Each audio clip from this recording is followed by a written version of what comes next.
Hello students, welcome to the online classes of Atish Bal Niketan senior secondary school. आप सभी का class 11th की mathematics की क्लास में वेलकम है।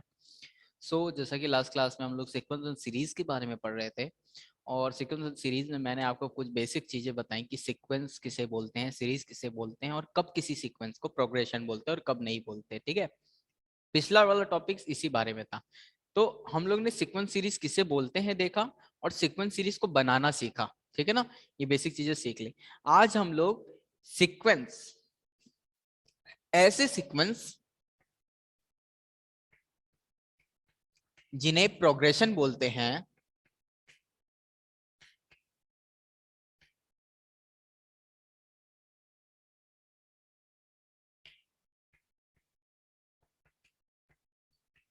इन टाइप इस तरह के बारे में, इस प्रोग्रेशन के बारे में बात करेंगे। यानी कि हम आज अब बात तो करेंगे सीक्वेंस की, लेकिन वो कुछ प्रोग्रेशंस के बारे में। तो सबसे पहला प्रोग्रेशन जो आप पहले से जानते हैं वो है अर्थमेटिक।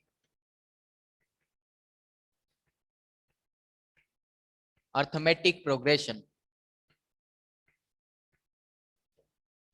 जैसा कि मैंने बताया था, अगर कोई सीक्वेंस है उसे प्रोग्रेशन कब बोलेंगे?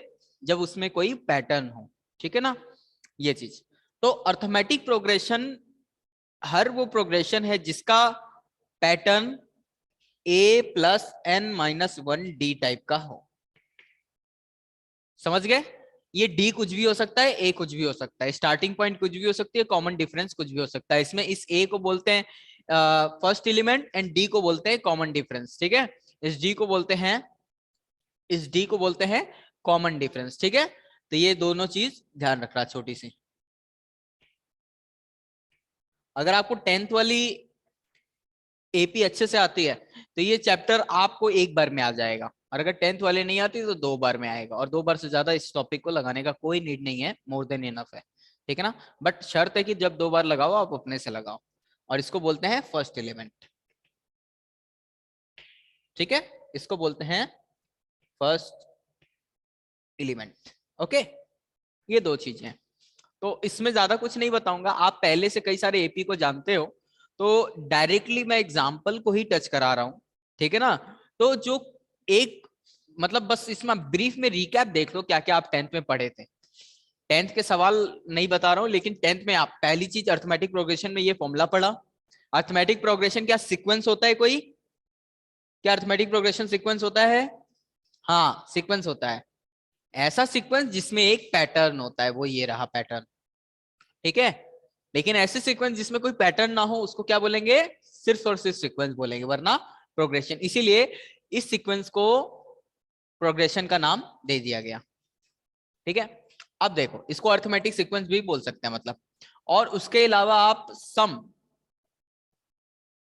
सम ऑफ एन टर्म्स का फॉर्मूला सीखते हो। एक क्या सीखते हो? वो Sn. Sn is equal to n upon two, two A plus N minus one d. एक तो ये फॉर्मूला होता है।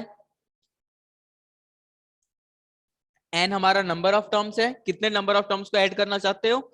ए हमारा फर्स्ट टर्म है एंड डी हमारा कॉमन डिफरेंस है।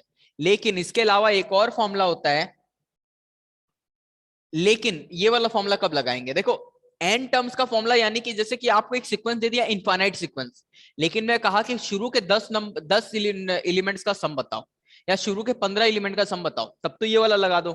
शुरू के 15 का करना है तो एन का 15। लेकिन आपको पता है कि आपको ये फाइनाइट सीक्वेंस है, यानी कि इसमें टोटल 50 टर्म है, तो आपको पूछ रहे हैं इन 50 टर्म का सम बताओ। तो अगर आपको पहला और लास्ट वाला नंबर पता है तो आप इसमें सम ऑफ एल टर्म्स लगा दोगे, और वो हो जाएगा एन अपॉन एल अपॉन, एक मिनट, वो हो जाएगा आपका S N N upon two ए प्लस एल। ठीक है, ये भी एन टर्म्स के लिए, सॉरी, ये भी एन टर्म्स के लिए। एन टर्म्स का सम दो तरीके से निकाला जा सकता है। ये इनफाइनाइट सीरीज हो तो शुरू के 15 टर्म निकाल लो, लेकिन अगर फाइनाइट सीरीज हो तो उसमें फर्स्ट और लास्ट टर्म तो पता होगा, तो फर्स्ट और लास्ट टर्म को जोड़ के एन अपॉन टू से मल्टीप्लाई कर दो, तो तुम्हारा ये सम ऑफ एन टर्म दोनों से आ सकता है। समझ गए बात? तो ये दो तरीके होते हैं फॉर्मूले अभी आप लोग इसका यूज करना जानते हो, मैं यही मान के चल रहा हूँ, क्योंकि 10th की चीजें हैं ये सब, इस पे बारे में ज्यादा डीप में नहीं जाऊंगा मैं। ठीक है, नहीं आ रहा तो एक बार खोल के जरूर देखना। ठीक है, इसमें एग्जाम्पल देखिए, पहला देखिए एग्जाम्पल नंबर 4। एग्जाम्पल नंबर 4 देखिए, बताने जा रहा हूं।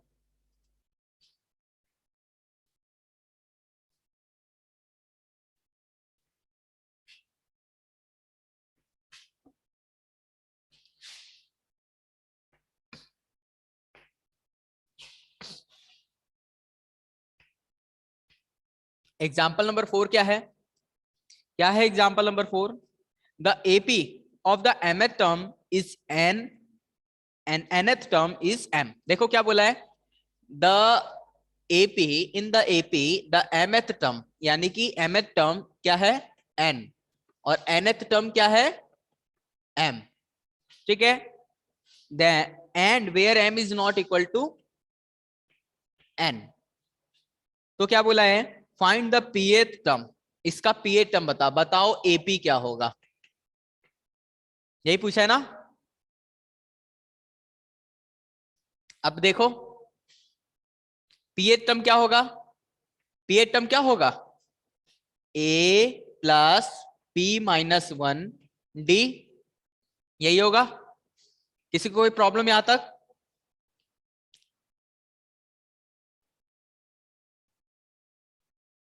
ऑनलाइन हो आप लोग?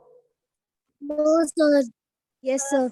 ठीक है, अब देखो आपको पीएच टर्म निकालना है, यानी कि इस एपी की वैल्यू निकालनी। इस एपी की वैल्यू कैसे निकालेंगे, अगर आपको ये ए और डी पता हो तो, क्योंकि पी तो पता है, और क्या पता है आपको, एम पता है, एन पता है, तो हम लोग क्यों ना ए और डी की वैल्यू निकाल लेते हैं। ठीक है, तो हमें ये दिया है A M is equal to N दिया है, और ए एम किसके बराबर होता है, A plus N minus M minus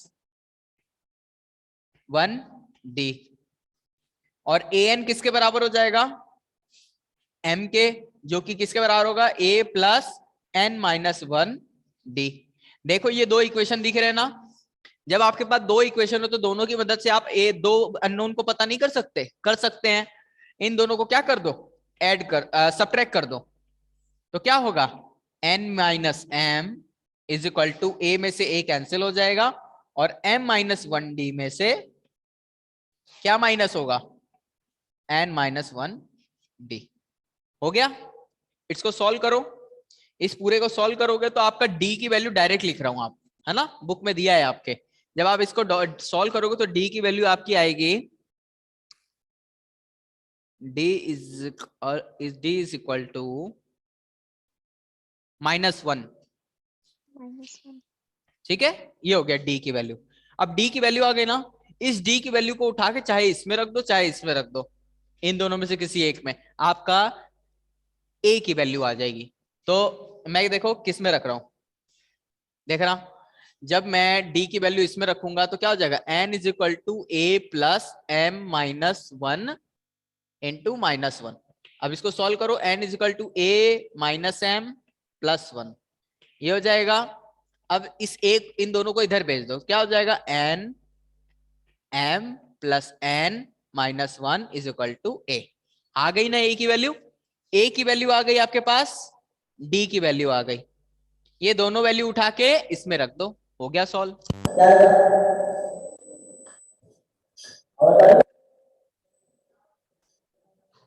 No, sir.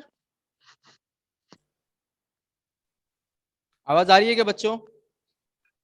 Yes, sir. Yes, ठीक है, sir. हाँ, हेडफोन निकल जाए या कभी आवाज आनी बंद हो जाए तो तुरंत चैट पे या किसी पे रिप्लाई दे दीजिएगा। ठीक है, तो अब ए और डी की वैल्यू उठा के इसमें रख देंगे तो एपी आ जाएगा ना, आ जाएगा ना। तो इसी तरह का एक sir. सवाल आपकी बुक में आगे भी है एक्सरसाइज में। ठीक है, तो ध्यान रखना जब ये सवाल आएगा इस तरह के से ही लगेगा। नेक्स्ट वाला क्वेश्चन देखो, एग्जाम्पल नंबर 5। दो तरीके हैं इसको लगाने के, दो।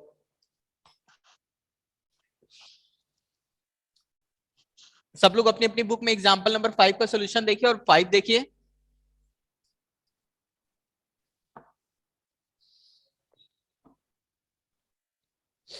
क्या है, अच्छा क्वेश्चन है, एग्जाम्पल नंबर 5 भी। ऐसा एक क्वेश्चन भी आपकी बुक में है। The nth term of an AP, nth term को कैसे लिखते हैं? nth टर्म बोला है कि sum of nth term, sum of nth term यानी कि Sn, Sn is equal to आपको दिया है क्या? द सम ऑफ nth टर्म is n capital P plus 1/2 n minus 1 q, where P and Q are constant. इसको नहीं लिख रहा हूं मैं। Find the common difference, find common difference यानी कि आपको क्या पता करना है?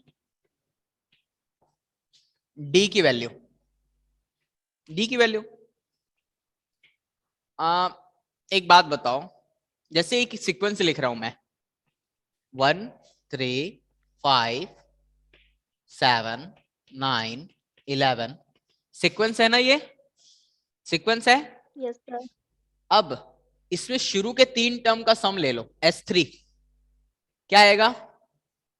3 + 1, 1 + 3 + 5 क्या आ जाएगा? 4 9 9 आ गया। अब S4 निकालो, क्या आएगा? 9 + 7, 9 + 7 ये चार एलिमेंट का सम कितना हो जाएगा? 1 + 3 + 5 + 7 कितना हो जाएगा? 9 + 7 16 हो गया। हो गया। अब एक बात बताओ, इसमें से एक minute, just a minute students.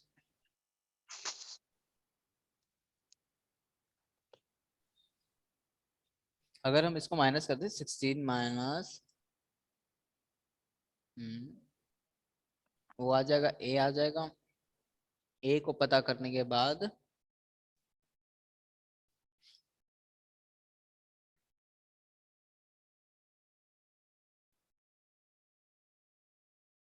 एक मिनट, इसको देखो, बुक वाला तरीका दिख रहा होगा आपको। ऐसे ना करके ऐसे करो, देखो इसमें ऐसे देखने में डी की वैल्यू क्या लग रही है आपको? डी की वैल्यू क्या है इसमें?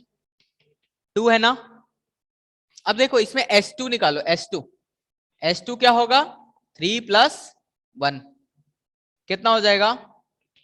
4, और S1 कितना हो जाएगा? 1। ठीक है, तो S2 - S1 करो, देखो क्या आ रहा है। अभी भी डी नहीं आ रहा ना?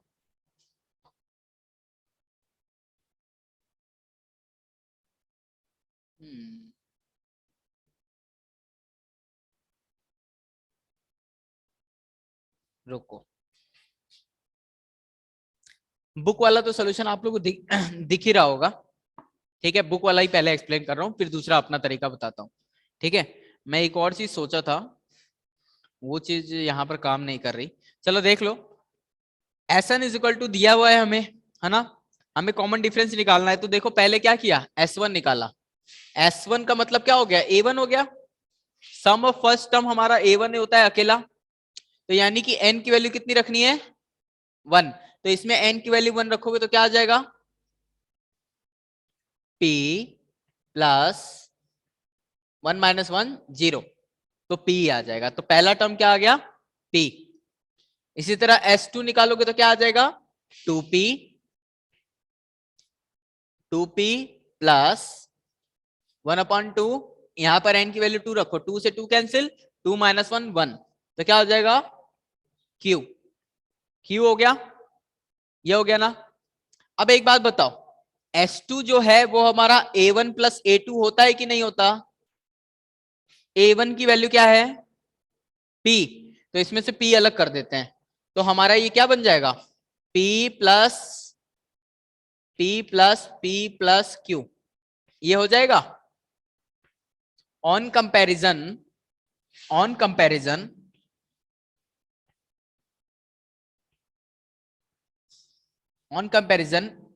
= क्या आ गया? P, और A2 क्या आ गया? P + Q। A1 A2 की वैल्यू आ गई। अब बताओ, A2 - A1 = D आता है कि नहीं आता? आता है ना? तो इस A2 में से इस A1 को माइनस करेंगे तो आ जाएगा कि नहीं D? यानी कि P प्लस Q में से किसको माइनस कर दो, P को, क्या आएगा Q, वही है हमारा D। तो कॉमन डिफरेंस क्या आया, Q। आया समझ में? पूछना है किसी को कुछ, कोई प्रॉब्लम है?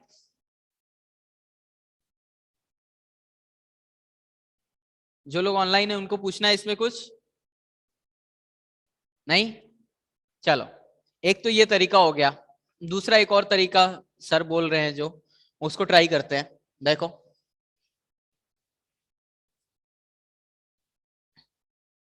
देखो ये दिया है हमें Sn, लेकिन एक्चुअल में Sn का फॉर्मूला क्या होता है, n/2 2a plus n-1 d। तो क्यों ना इस फॉर्मूले को ऐसा बनाएं। तो ऐसा जब बनाएंगे तो d की जगह पर जो आएगा वही हमारा रिक्वायर्ड होगा। तो ऐसा बनाने के लिए इसमें से n/2 बाहर निकालना पड़ेगा ना। तो इस इक्वेशन में से क्या करो, n/2 बाहर निकालो। तो क्या हो जाएगा, n/2 बाहर निकालोगे तो यहां से 2 हट जाएगा, तो ये क्या हो जाएगा 2p प्लस n-1 q। यही हो गया। अब दोनों को कंपेयर कराओ तो p a की जगह पर कौन है, p, d की जगह पर कौन है, q। तो कॉमन डिफरेंस क्या आया, एक लाइन में हो गया ना। एक ये भी तरीका है, ठीक है ना। ऑन कंपेयरिंग, इसको बोल दो 1, इसको बोल दो 2, है ना, है ना। Since equation 1 is equal to equation 2, so on comparing both the side,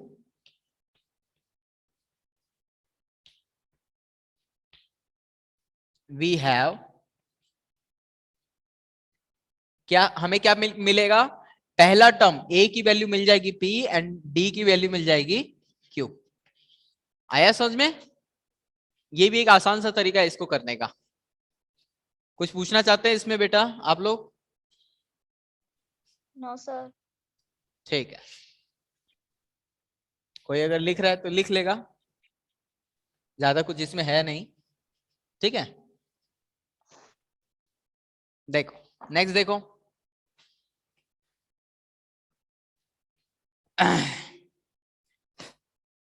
the sum of n terms of two arithmetic progression are in the ratio 3n plus 8 and 7n plus 15, find the ratio of 12th term। ठीक है, दिया क्या है आपको, दो अलग अलग AP है, ठीक है, दो अलग अलग एपी है। तो पहला एपी मान लो, let first AP be A1 A2 A3 up to AN and infinite तक, and let second AP be B1 B2 up to BN infinite। ठीक है, यहां तक समझ में आ रहा होगा। अब देखो हमें क्या दिया है, द रेशियो, इन दोनों टर्म्स, इन दोनों एपी के सम ऑफ एन टर्म निकाले गए। इसको मैं Sn से डिनोट कर रहा हूं और इसके सम को S से डिनोट करूंगा, इसके सम को S डैश से। तो Sn upon S dash n दिया है आपको। Sn upon S dash n कितना दिया है, 3n plus 8 upon 7 n plus 15। ये हो गया, ये दो चीज हो गई ना। आया समझ में? ये दिया हुआ है हमें और पूछा क्या है, find the ratio of 12th term in दो के 12, यानी कि इसका जो A12 होगा और इसका जो B12 होगा, इन दोनों का डिवीजन क्या आएगा ये पूछ रहा है आपसे। आया समझ में इतनी चीज? इतनी चीज आ गई समझ में? देखो कैसे करेंगे। Yes sir. अब देखो कैसे करेंगे इसको। देखो Sn का फॉर्मूला लगा दो पहले तो Sn का फॉर्मूला क्या हो जाएगा? n/2 2a1 plus n-1 d, ठीक है, upon n/2 2b1 plus n-1। इसका जो कॉमन डिफरेंस होगा उसका डिफरेंस अलग अलग हो सकता है ना, तो इसके कॉमन डिफरेंस को d बोल रहे तो इसके कॉमन डिफरेंस को d डैश बोल दे रहा हूं, ठीक है। अब देखो n तो सेम होगा, n/2 से n/2 कैंसिल हो गया यहां तक, और ये क्या आ गया हमारा सॉल्व करने पे लास्ट में 3n plus 8 upon 7n plus 15, ठीक है। अब इधर ध्यान देना, a12 अपॉन b12 की वैल्यू क्या होगी आपके अकॉर्डिंग? a12 की वैल्यू होगी a1 प्लस 12 माइनस 1 11 d, और इसका क्या होगा b1 प्लस 11 d डैश, यही होगा। अब एक बात बताओ, इस फॉर्मूले में अगर ये वाला पार्ट इसके बराबर आ जाए तो इस पार्ट को इसके बराबर लिख सकते हैं, लेकिन प्रॉब्लम है हमारी क्या, हमें इसकी वैल्यू पता करनी है। ये पार्ट इसके बराबर है और ये पार्ट अगर इसके बराबर हो जाए तो ये इसके बराबर हो जाएगा, यानी कि इन दोनों का वैल्यू इससे आ जाएगा। बट अभी एक प्रॉब्लम है इसमें, क्या ये पार्ट इसके जैसा दिख रहा है क्या? नहीं दिख रहा। अब अपने दिमाग लगाना है यहां पर, ऐसा n का वैल्यू सोचो, इस पार्ट के लिए ऐसा n का वैल्यू सोचो कि ये ऐसा बन जाए। सोच सकते हो आप लोग?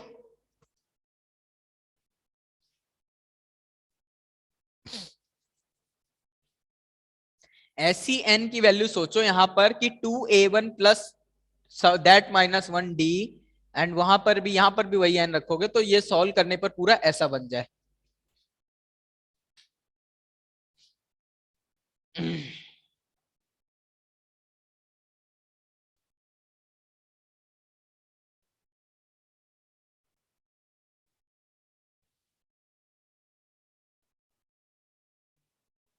ट्वेंटी फाइव, अगर 25 में से 1 माइनस करेंगे तो आएगा 24, है ना।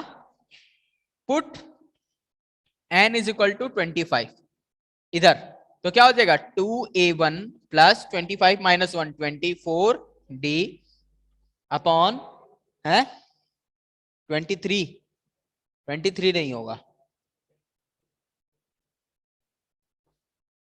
अच्छा हाँ 23 होगा क्योंकि 11 लाना है ना उधर, तो n इक्वल टू 23 रख देंगे, तो 23 माइनस 1 क्या हो जाएगा 22, और इधर भी क्या हो जाएगा 2b1 प्लस 22 d डैश हो गया, इज इक्वल टू ये क्या हो जाएगा 3n plus 8 upon 7n plus 15, ये हो गया। यहां n नहीं रहने देंगे, यहां पर n की वैल्यू रख दी ना, तो यहां भी रखेंगे ना, सॉल्व कर दो तो क्या आ जाएगा, ये हो जाएगा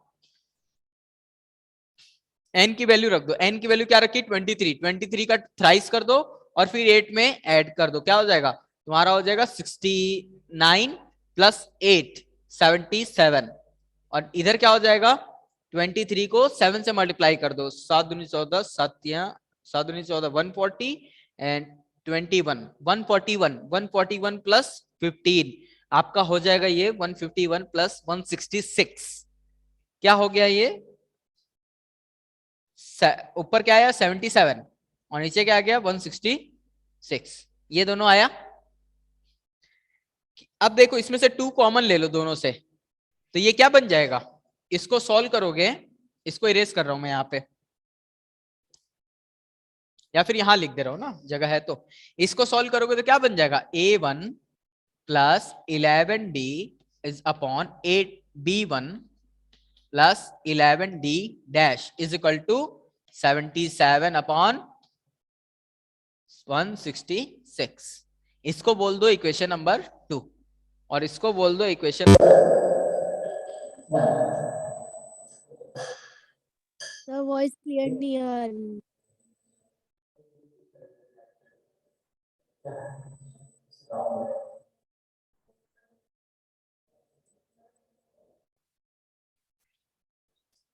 बच्चों वॉइस आ रही है? Yes sir. ठीक है, तो इसे इक्वेशन नंबर 1 बोल दो, इसको 2 बोल दो। बताओ इन दोनों का, इसका लेफ्ट और इसका राइट बराबर है कि नहीं? तो ये वाला पोर्शन इसके बराबर होगा कि नहीं? यानी कि हमारा फ्रॉम 1 एंड 2 क्या आ गया? फ्रॉम 1 एंड 2 हमारा क्या रिजल्ट बना? A12 upon B12 is equal to क्या आ गया? 77 अपॉन 166। आ गया समझ में? आ गया, सॉल्व हो गया ना? यही निकालना था ना आपको, बस यही था सवाल। तो ये एक अच्छा क्वेश्चन है, ठीक है।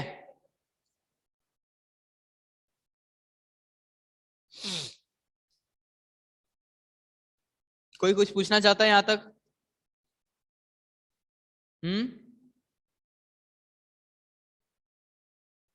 चलिए तब एक्सरसाइज 9.2 पर आइए।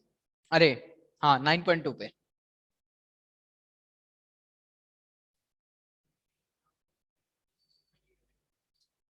कहाँ दिया है?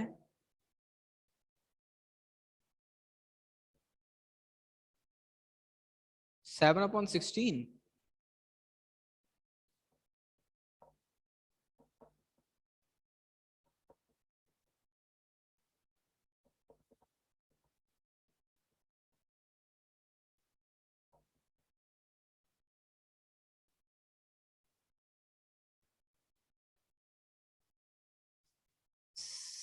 इसको जो है 3 × 23 + 8 77 आया, सर एंड 7 × 2। सर हाँ बोलो। सर 77/166 को अगर अपन कैंसिल करेंगे 11 से तो 7/16 आ तो जाएगा। हाँ आ जाएगा। हाँ तो 11 की टेबल में आ रहा है 166? नहीं आ रहा? 166 ही आएगा क्या? ये एक बार चेक करो कि 176 आएगा। 23 7 दूनी 140 एंड 7 दूनी 21। 161 तो ऐसे ही हो रहा है, 161 में 15 ऐड करेंगे तो 176 होगा यहाँ पर। यहाँ 176 होगा बेटा, ठीक है ना? यहाँ 176 होगा। अब 11 से कैंसिल हो जाएगा, ठीक है। ये यहाँ पे कैलकुलेशन का छोटा सा एरर था, अब हो गया। तो इसमें एक छोटा सा टॉपिक और है, अर्थमेटिक मीन। आपको अपनी बुक में दिख रहा होगा पेज नंबर 183 पर, ठीक है। इसको एक बार अपने से पढ़ना। ये आपको पहले भी बताया गया, क्लास 9th की भी में भी आता है, 8th में भी आता है, 10th में भी आता है ये, इसलिए मैं अभी के लिए नहीं बता रहा हूँ ये, ठीक है। तो एक बार उसको पढ़िएगा, अगर नहीं आए तो बताइएगा, वरना इसमें कुछ बताने लायक है नहीं। मैं टाइम अभी ज्यादा इस पे वेस्ट नहीं करना चाहता, ठीक है। एक नेक्स्ट क्वेश्चन देखो,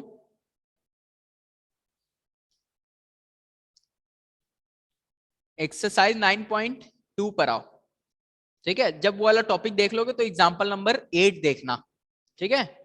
अब एक्सरसाइज पर आओ।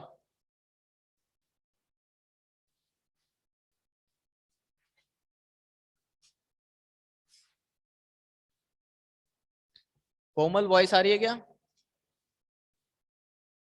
Yes sir. ओके, यहां तक है। अब देखो एक्सरसाइज 9.2 में क्वेश्चन नंबर 1 देखो। Find the sum of odd integer from 1 to 2001, 1 से लेके 2001 तक जितने भी ऑड नंबर आते हैं उन सबका सम निकालना है। कैसे निकालेंगे भाई? है फॉर्मूले से। देखो सबसे पहला टर्म क्या है? अब एक्सरसाइज 9.2,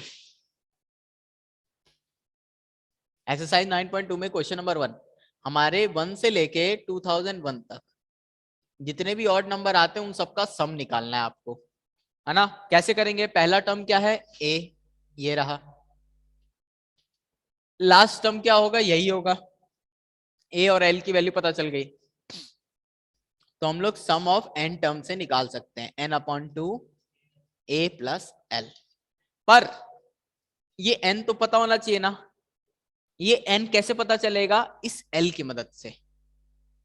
ठीक है, अब बताओ दो ऑड नंबर के बीच का कॉमन डिफरेंस कितना होगा, d की वैल्यू 2, 1 के बाद 3, 3 के बाद 5, तो कॉमन डिफरेंस क्या आया 2। तो अगर हमारा an is equal to a plus n minus 1 d होता है, तो हमारा लास्ट वाला टर्म क्या है 2001, an आया, किसी n की वैल्यू रखने पर a की वैल्यू कितनी है 1 प्लस n माइनस 1 d 2, तो इस 1 को इधर भेज दो क्या हो जाएगा 2000 is equal to n minus 1 into 2। अब ये 2 को इधर डिवाइड कर दो क्या आ गया 1000 n माइनस 1, तो इसको इधर भेज दो 1001, n की वैल्यू क्या आई 1001। इस n की वैल्यू को उठा के इसमें रख दो, a की वैल्यू रख दो, l की वैल्यू रख दो, n की रख दो, हो गया सम। आया समझ में? ये आप तभी लगा पाओगे जब आपका 10th वाला क्लियर हो एपी अच्छे से। 10th का सवाल है ये, 11th का नहीं है, ठीक है, ये 10th का क्वेश्चन है। अभी 11th के क्वेश्चन तो ये थे जो मैंने अभी बोर्ड पे लगाए थे ना, वो थे क्लास 11th के क्वेश्चन, ठीक है ना, जो बोर्ड पे लगाया था। ये क्लास, ये 10th का क्वेश्चन है, ज्यादा इसमें कुछ है नहीं, ठीक है। एक और देखो, तो क्वेश्चन नंबर सेकंड अपने से ट्राई करना अब, ठीक है ना। Find the sum of natural number lying between 100 to 1000 which are multiple of 5। Multiple of 5 यानी कि कॉमन डिफरेंस क्या हो जाएगा, हर वो नंबर जो 5 का मल्टीपल हो, तो कॉमन डिफरेंस क्या होगा 5 खुद 5। तो डी की वैल्यू पता है, पहला टर्म ए की वैल्यू पता है यहाँ पर 100, लास्ट टर्म 1000 पता है। अब है ना, अब कर लेंगे इसी तरह। थर्ड वाला क्वेश्चन देखो, in an AP the first term is 2 and the sum of first 5 term is 1/4 of the next 5 term, find the 20th term in. देखो किसी भी एपी में कोई एक ईपी है, उसमें 20वां टर्म निकालना है, तो आपको ए और डी पता होना चाहिए ना। तो देखो उसके लिए जानकारी दिया है, क्या दिया है, आपके पास दो इक्वेशन आ जाएंगे, तो ए और डी निकाल लोगे।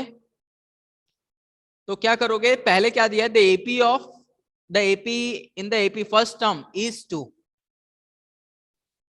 क्वेश्चन नंबर 3 देख रहे हैं, फर्स्ट टर्म क्या है 2, कॉमन डिफरेंस कितना है,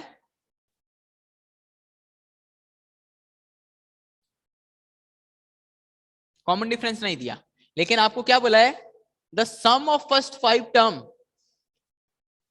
है ना, the sum of first 5 term is 1/4 of next 5 टर्म। नेक्स्ट 5 टर्म यानी कि देखो सम ऑफ फर्स्ट 5 टर्म यानी कि S5, और अगले 5 टर्म्स का सम यानी कि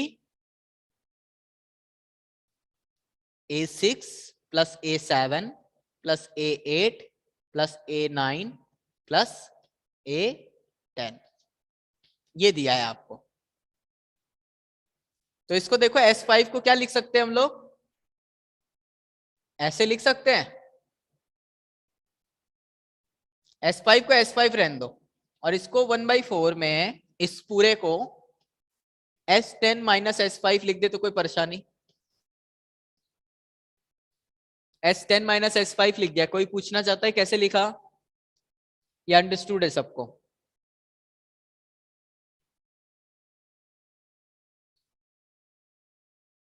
ओके, यस सर। ठीक है, जब भी मैं ऐसे करूं तो आप लोग बोल देना ओके, अगर आपको आ रहा हो तो, वरना रिप्लाई दे देना, ठीक है। अब ये चीज सॉल्व कर लो, तो S5 इज इक्वल टू क्या हो जाएगा, ये हो जाएगा 1/4 of S10 minus 1/4 of S5, ठीक है, ये इधर भेज दिया, तो क्या हो जाएगा, इसको इधर भेज देंगे, ऐड हो जाएगा, एलसीएम आएगा 4, और ये क्या हो जाएगा S5 कॉमन हो जाएगा, 4 plus 1 5/4 into S5 equal to S10, ये आ गया, है ना। अब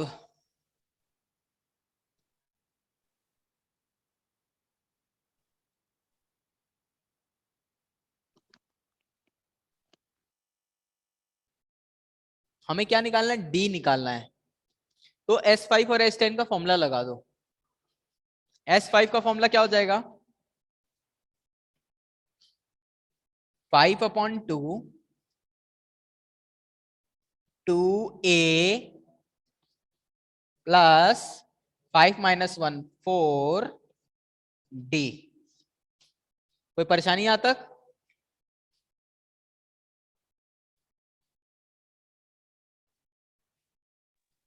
अब इधर भी लगा दो S10 में 10/2 2a प्लस 10 - 1 9d।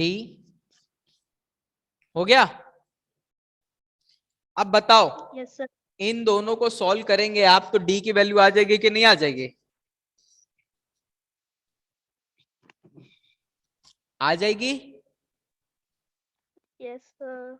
अब जैसे ही d की वैल्यू आ जाएगी आपके पास, आप A20 निकाल लोगे कि नहीं निकाल लोगे? यही पूछा ना, A20 पूछा ना आपसे।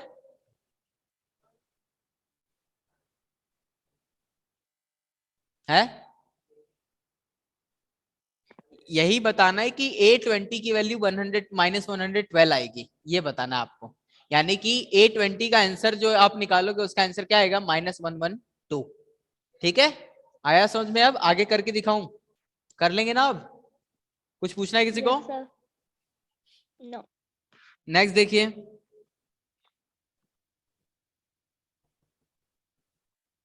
फोर्थ वाला क्वेश्चन कर लेंगे। फोर्थ वाला,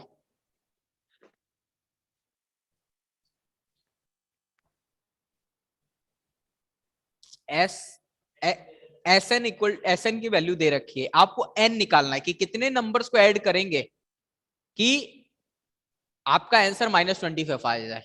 तो तुम ए 2a + n - 1d का फॉर्मूला लगा दोगे। पहला टर्म पता ही है, कॉमन डिफरेंस भी पता है, एस एन भी पता है, बस क्या नहीं पता, एन। एन की वैल्यू निकल जाएगी। ट्राई करना अब, ठीक है? नहीं आया तो फिर हम है ही हमेशा की तरह। नेक्स्ट क्वेश्चन देखो,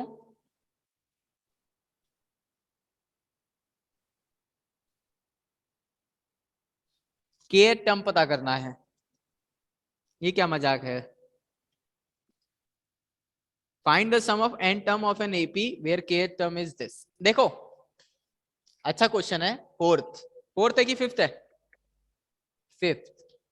आपको पूछा है कि Sn क्या होगा अगर AK = 5k + 1 है। Sn कब निकलेगा? Sn की वैल्यू आप कब पता करोगे? जब आपके पास A और D पता हो ना। A और D पता होगा तो Sn निकल आएगा।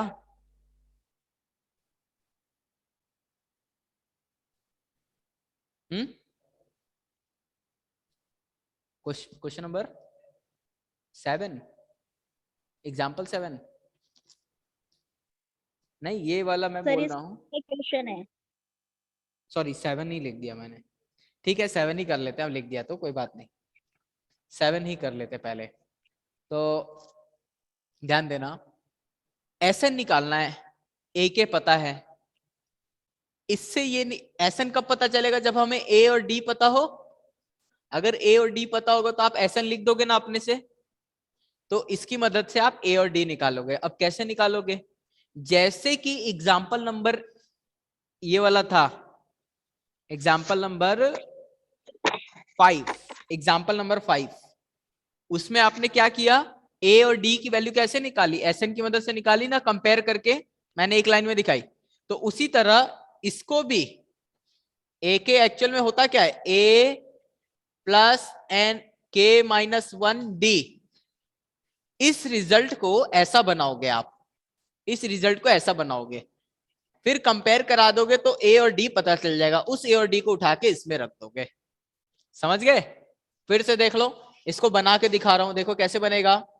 A = AK = अब 5k है ना, तो 5k में 5k में +5